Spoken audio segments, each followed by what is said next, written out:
Bismillahirrahmanirrahim. Qul huvallahu ahad, Allahus samad, lam yalid ve lem yulad ve lem yekun lehu kufuven ahad. İnsan ibadətə gəldi, lazımdır ki, ibadətin çoxalsın. Adam var 10 ildə namaz qılır, amma 10 ildə gündə 17 rəkat namaz qılır. Bunu danışmışdıq, bir nəfər getdi ağaların birinin görüşünə. Ağa buna sual verir, cavan oğlandır. Deyir, namaz qılırsan? Deyir ki, bəli, namaz qılıram. Neçə rəkat? Deyir, gündə 17 rəkat. Deyir, evdən nənən, babam var, yaşlı. Deyir, bəli, bir nənəm var, 80 yaşında bir nənəm. Deyir, o da namaz qılır, deyir, bəli, o da namaz qılır. O gün də neçə rəkat namaz qılır? Deyir, o da 17 rəkat. Deyir, heç utanmırsan? 80 yaşında enerjisiz getmiş, yaşlı nənə də 17 rəkat qıla, sənə kimi enerjili cavan oğlan da 17 rəkat. Sən biraz artıq elə də. Sən biraz artıq elə ki, o yaşa çatanda dahi olmayacaq. Gərək insan artıra, yavaş-yavaş artıra. Rəhmətli Xomeyni ağanın sözüdür. Deyir, insan üçün ən bədbəxtçilik bilirsiniz nədir? Məsciddə otura, axırda gələ cəhənnəmə gedə. Bir ömür bu məsciddə oturub, məscid əhli olub, amma axırda yeri cəhənnəm ola. Biz gözləyirik ki, bir ömür günün eyşi, işrət məclislərinə keçirdən, o məclisdən Bismillah gedəcək cəhənnəmə. Amma məsciddən, o Əhl-i Beyt məclisindən ayrılıb cəhənnəmə getmək bu möminə yaraşmaz. Cəhənnəmə getmək elə o demək deyir, qiyamət günü olsun, insan geçsin cəhənnəmə. Buradan çıxdın, yarım saatdan sonra elə birinin qəlbinə dəydin, birinə bir nalayiq söz dedin, elə cəhənnəmdir də. Yarım saat bundan qabaq cənnətdəydin, amma cənnətdən cəhənnəm qazanırsan. Məsciddən günah qazanırsan. Xeyirli yerlərdən günahlar qazanırsan, amma halbuki orada insan xeyirlərə çatmalıdır, insan məhrum olur, əksinə günahlara çatır. Buyurur, Əli əleyhissalam buyurur, istəyirsiniz, siz də bizi kimi, bizim namazda olan hala çatasız, yaxınlaşasız, savabları, müstəhəbbiləri artırın. Siz o müstəhəbbi işləri artırdıqca vacib işlərdə olan əyərəsivüz aradan gedər. Mən düzdür namazı qıldım, şəriət baxımından düz qıldım. Amma mənəvi baxımdan fikrim orada burada qaldı. O savab ki, Həzrəti Əlinin namazına verilir, mənə verilmir. Amma istəyirəm o savaba çatım. Əli əleyhissalam buyurur ki, siz o namazı indi istəsəz məni kimi qıla bilmərsiniz. Siz yavaş-yavaş müstəhəbbilərinizi çoxaldın, ta o namazdakı mənəvi boşluqlarınızı doldurasınız. İldə bir dəfə xumus zəkat çıxartdınız. Amma mütəmadi sədəqələr də verin ki, xumus zəkatdakı mənəvi boşluqların yerini doldurasınız. Bir dəfə həccə getdiniz, vacibi həccə. O həcci siz Peyğəmbərin həcci kimi, ağaların həcci kimi eləyə bilmərsiniz. Öz səviyyəvizə uyğundur, amma istəyirsiniz həmin səviyyəyə yaxınlaşasınız, bir dəfə də ümrə eləyin, bir dəfə də müstəhəbbə həccə gedin. Yəni, vaciblərin yanında müstəhəbləri artırın ki, vaciblərdəki olan mənəvi boşluqları doldurasınız. Amma biz nə edirik? Biz ancaq vaciblərlə kifayətlənirik. Boynuma bu düşdü, vacibdir, qutardı. Amma artırmırıq. Söhbət bundan gedir ki, insan artıra. Həm boynuna düşən vəzifələri, tapşırıqları müstəhəbbi şəkildə də olsa artıra vaciblərin yanında. Həm də ki, haramların yanında o işlər ki, yaxşı deyir, tərk olunsun gərək, əməl olunası yaxşı deyir, onları da tərk edir. Bir anlıq olsun məni öz başıma buraxma. Ümmü Sələmə deyir, həmin gecə Peyğəmbərin bu sözünü eşidəndə təəccübləndim. Dedim, ya Rasulallah, niyə siz Peyğəmbərsiniz? Niyə bu sözü Allahdan bu duanı istəyirsiniz? Peyğəmbərimiz buyurdu ki, Yunus Peyğəmbər, qardaşım Həzrəti Yunus bir an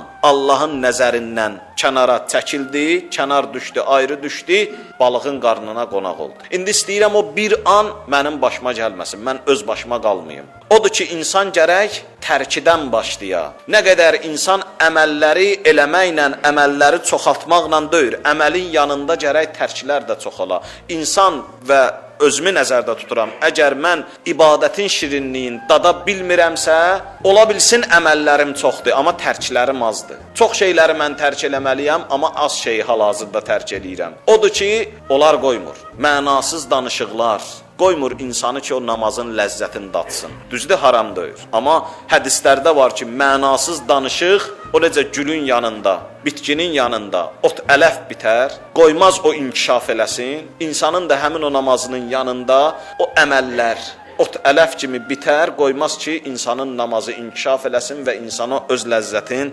dadızdırsın.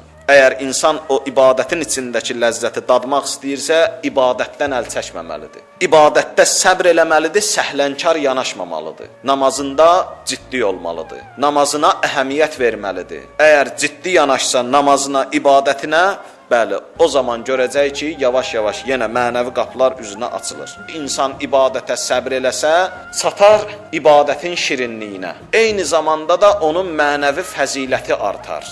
Mənəvi məqamı artar. İbadətin şirinliyin daddı heç. Amma onun mənəvi fəzilətləri artar. Mənəvi fəzilətlərdən bir ayə demək istəyirəm. Fussilat surəsinin 31, 32-ci ayələri. O insanlar ki, ibadətə səbr eləyirlər, dayanırlar, ibadətin zahiri zəhməti, məşəqqəti onları qaçırtmır, dayanır, ibadətin şirinliyinə çatmaqdan əlavə onlar mənəvi fəzilətlərə də çatarlar. Buyurur, İnnellezîne qâlû rabbunallah thummestaqâmû. Bu ayəni biz bir dəfə oxumuşduq, amma bura qədər oxumuşduq. Ki, o insanlar ki, deyirlər, Rəbbimiz Allahdır və sözlərinin üzərində də dayanırlar.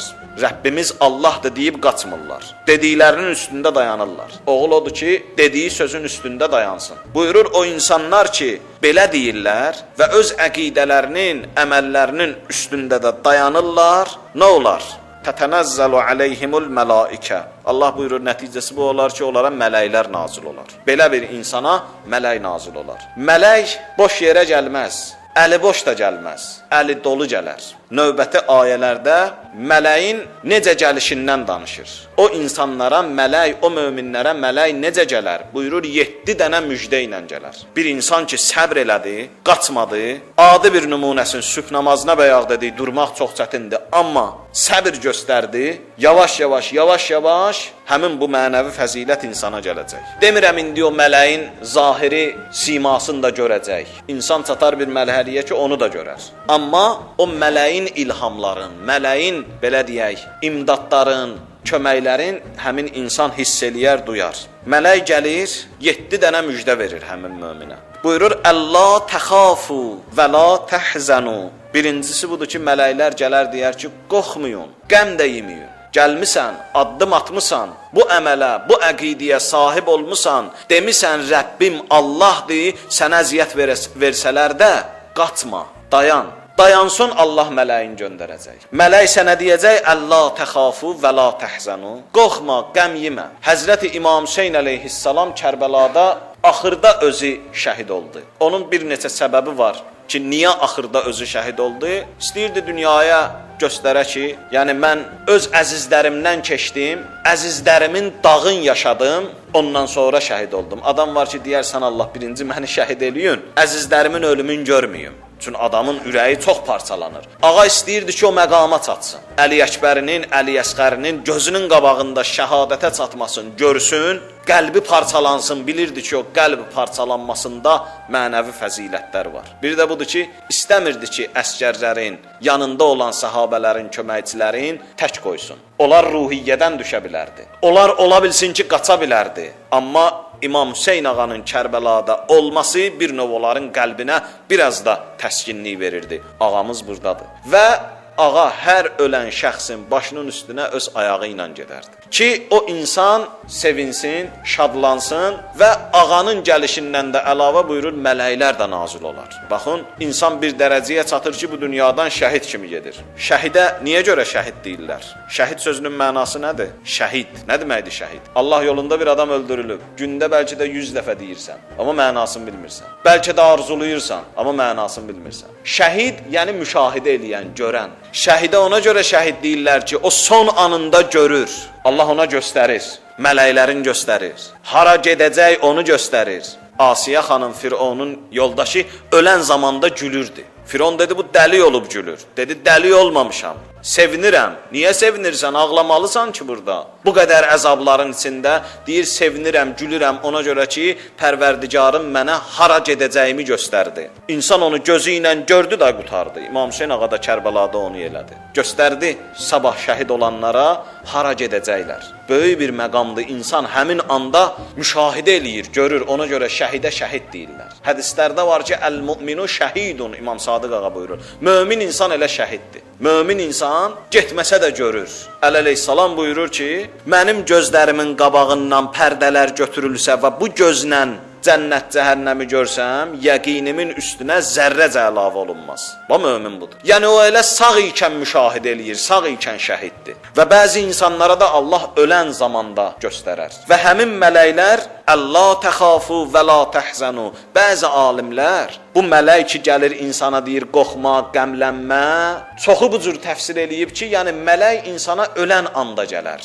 Amma bir çox təfsir alimləri buyururlar ki, xeyr. Çünki ayənin davamında bir söz var. O sözü əldə əsas tutub buyurur, mələklər mömin insana tək öləndə gəlmirlər. Elə hər zaman gəlirlər. Nəsə bir iş görsə, gəlirlər. Yəni mömin çatır bu dərəcəyə. Allah belə bir dərəcə təyin eləyir möminlər üçün. Və bu dərəcəyə çatan möminlər həyatda olub. Mərhum Mələkiyə Təbrizi böyük alimlərdən olub. Özü deyir ki, mən bir şəxsi tanıyıram, onu sübh namazına mələklər oyadır. Başqa kitabda mənim qabağıma çıxıb ki, elə mərhum Mələkiyə Təbrizinin dediyi adam özüdür. Çünki özü deməyəcək ki mənə. O bir şəxsdən danışır, amma həmin şəxs elə özüdür. Gəlir sübh namazına mələklər oyadır. Və insan çatacaq belə bir dərəcəyə. Deyir, qorxma, qəmlənmə. Birinci müjdəsi budur. Alimlər burada qorxma, qəmlənmə sözünün arasında da bir fərq deyirlər. Deyirlər, bu xovla hüzn, qorxu ilə kədər fərqi var. Qorxu gələcəyə aiddir, kədər isə keçmişə aid. Mələk həmin möminə deyir, qorxma. Yəni qabaqda səni nə dəhşətli qorxulu şeylər gözləyirsə, onlardan qorxma. Hüzn isə, qəm-kədər isə keçmişə aiddir. Yəni keçmişdə nəyin varsa da ona görə qəmlənmə. Həm gələcəkdən mələklər mömini arxayın eləyirlər, həm də keçmişdən. Buyurur, ikinci müjdəsi budur ki, buyurur, və əbşiru bil cənnətilləti kuntum tuadun. Sizə vəd verilmiş cənnətlə sizi müjdəliyirik. Sizə cənnəti müjdə veririk. Mələklərin ikinci müjdəsi də bu olar. Üçüncü buyurur, nəhnu əvliyaikum fil həyatid dünya və fil axirə. Biz sizin istər dünyada, istərsə də axirətdə dostlarınızıq, köməkçilərinizik. Biz sizə dünyada da kömək eləyirik, axirətdə də. Bu sözə görə alimlər deyirlər ki, mələyin gəlib insana qorxma, qəmlənmə deməsi insanın ölüm anına aid deyil. Hər vaxtına aiddir. Çünki burada mələk özü deyir ki, biz sizin həm dünyada dostlarınızıq, həm də axirətdə köməkçilərinizik. Növbəti buyurur, və ləkum fiha ma təştəhihi ənfusukum. Həmin o cənnətdə ki, Allah sizə vəd verib, orada ürəyiniz, könlünüz nə istəsə sizin üçün hazırdır. Və ləkum fiha ma təddəun. Növbəti. Nə istəyirsinizsə Allah sizin ixtiyarınızda verəcək. Bu 5-ci ilə 6-cı. 5-ci bu oldu ki, ürəyiniz nə istəyir Allah verəcək. Növbəti buyurur ki, nə istəyirsiniz Allah sizin ixtiyarınızda qoyacaq. Buyurur, bu iki sözün də arasında fərq var. Birinci söz aiddir maddi nemətlərə. Yəni sizin ürəyiniz nə istəyir, sizə hazırdır orada, cənnətdə. Bu maddi nemətlərə aid. Özü də cənnətdə yorğunçuluq da yoxdur. İnsan yorula, bezə, deyə day istəmirəm yox. İnsan bu dünyada nə cür bir ləzzətli nemətə çatsa, bir müddətdən sonra ondan bezir. Buyurur, amma cənnətdə belə deyir. Cənnət əhlinin öz dilindən Allah bu sözü buyurur. Buyurur ki, Əlləzi əhəllənə darəl müqaməti min fəzli. Fatir surəsi 35-ci ayədə. Buyurur, o Allah ki, bizə öz fəzlindən lütf göstərdi, bu əbədiyyət evin verdi. La yəməssuna fiha nəsəbun və la yəməssuna fiha luğub. Burada bizə nə yorğunçuluq var bizə, nə də bezmək var bizim üçün. Yəni burada biz yorğunçuluq da hiss eləmirik. Bu qədər Allah bizə neməti verir, biz yorulaq yox, yorulmaq söhbəti yox. Yenisini istəyək yox. Biz nə istəsək Allah bizə verəcək, maddi nemətlərdən. Amma ardıcan ki buyurur və lakum fiha ma təd'un, Allah nə istəyirsiniz sizin ixtiyarınızda qoyacaq, cənnət əhli nə deyir? Buyurur, bu mənəvi nemətlərdən söhbət gedir. Yəni həm cənnətdə mənəvi, həm də maddi nemətlər növündən, keyfiyyətindən asılı olmayaraq Allah möminin ixtiyarında qoyur və mələklər möminə nazil olanda bax bu müjdəni də verirlər. Bir hədis deyim sizə ayə ilə yanaşı. Bir ayə var Qurani-Kərimdə, Səcdə surəsi 17-ci ayədir. Buyurur, hədislərdə də İmam Sadiq ağa bu ayəni təfsir eləyir. Buyurur ki, فَلَا تَعْلَمُ نَفْسٌ مَا أُخْفِيَ لَهُمْ مِنْ قُرَّةِ أَعْيُنٍ جَزَاءً بِمَا كَانُوا يَعْمَلُونَ. Allah bir dənə cənnət hazırlayıb. Çox cənnətlər var. Allah cənnət sözünü Qurani-Kərimdə cəm gətirir, cənnətlər. Amma bir dənə cənnət var ki, Allah özü o cənnətdən xəbər verir ayədə, amma üstü bağlı şəkildə. Buyurur, heç bir insan görməyib. Göz oxşayan bir dənə cənnətdir. Çox görməli, yaşamalı bir cənnətdir. Hətta Allahın müqərrəb mələkləri belə o cənnəti görməyib. Allaha ən yaxın mələklər o cənnəti görməyib. O cənnətdən danışır bu ayədə. Cəzaən bima kanu ya'malun. O insanlar ki, o möminlər ki, əməl eləyiblər, qorxmayıblar, çəkinməyiblər, haqq yolunda dayanıblar, bu cənnəti onlar üçün hazırlamışam. Səbr eləyiblər, yorulmaz səylər göstəriblər haqq yolunda, o əməlin ləzzətinə çatıblar heç, onlar üçün bir cənnət hazırlamışam, hədislərdə var, heç Peyğəmbər onu görməyib. Heç bir qulaq eşitməyib, heç bir göz görməyib, heç bir qəlb duymayıb o cənnəti. İmam Sadiq əleyhissalam buyurur ki, həmin Allahın bu dediyi cənnəti Allah öz mübarək əlləri ilə yaradıb, məcazi mənada. Yəni Allah özü şəxsən yaradıb. Bir var mələklərə əmr edir, mələklər yaradalar. Buyurur, həmin bu cənnəti Allah birbaşa özü yaradıb. Və hər səhər, hədisdə belədir, hər səhər Allah açır həmin cənnətin qapısını, deyir ki, ətrün biraz da artıq olsun. Bərəkət nemətlərin biraz da artıq olsun. Bağlayır qapıları. Mələklərə də göstərmir. Allah bir onun içindəkini göstər bizə deyir, yox, süzdük deyir. Bunu həmin o möminlər üçün hazırlamışam ki, onlar haqq yolundan dönməyiblər, sabit qalıblar. Nuzulən min ğəfurir rəhim. Allah axırıncı ayədə buyurur, Fussilət 32-də, mələyin axırıncı 7-ci müjdəsi. Buyurur, bu mərhəmətli və mehriban Allah tərəfindən onun qonaqları üçün hazırlanmış bir süfrədir, bir qonaqlıqdır. Ayə həmin Allahın cənnətinə Allahın birbaşa öz qonaqlığı deyir. Buyurur, hər kəs bizim Rəbbimiz Allahdır deyib sözünün üstündə dayansa, ibadətə gəlsə, ibadətindən dönməsə, bir saf, təmiz, möhkəm əqidəyə sahib olsa, həmin əqidədən də dönməsə, sonunda Allah buyurur ki, bax bu 7 dənə